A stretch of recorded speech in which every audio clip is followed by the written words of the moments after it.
Hello and welcome back to Shakesyear. We are working on Troilus and Cressida, and hooray, we've made it to Act 4, huzzah! Today we're going to get to hear from Diomedes, or as he is often called in the first folio version, Diomed.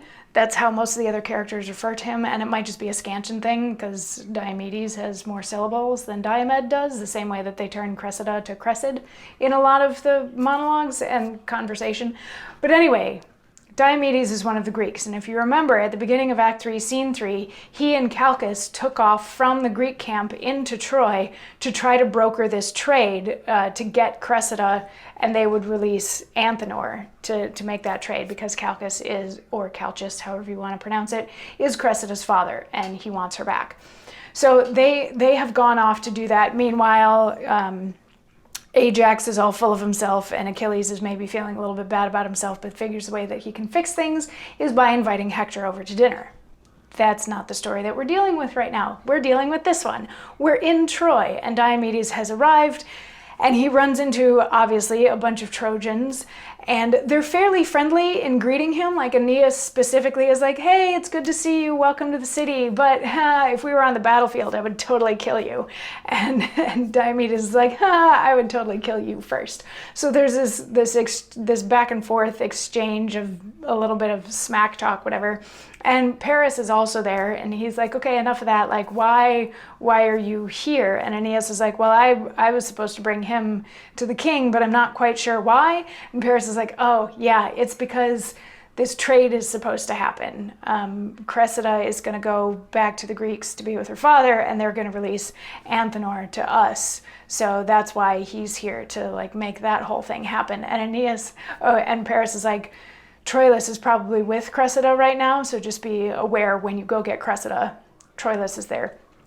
And Aeneas is like, Troilus is not gonna like having to give up Cressida, and Paris is like, yeah, but there's not really time to discuss that. So, and Aeneas is like, all right, he takes off.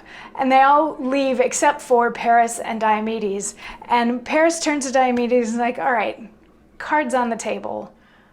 Who deserves Helen more? Me or Menelaus? So the man who stole her, or the man that she's actually married to? And Diomedes says, both alike. He merits well to have her that doth seek her, not making any scruple of her soilure, with such a hell of pain and world of charge. And you as well to keep her that defend her, not palating the taste of her dishonor, with such a costly loss of wealth and friends. He, like a puling cuckold, would drink up the lees and dregs of a flat-tamed peace. You, like a lecher out of whorish loins, are pleased to breed out your inheritors. Both merits poised, each weighs no less nor more, but he as he, which heavier for a whore. So what he's saying is, you both deserve her, and you both don't deserve her. There's pros and cons on both sides for why you should each have her and why you shouldn't have her.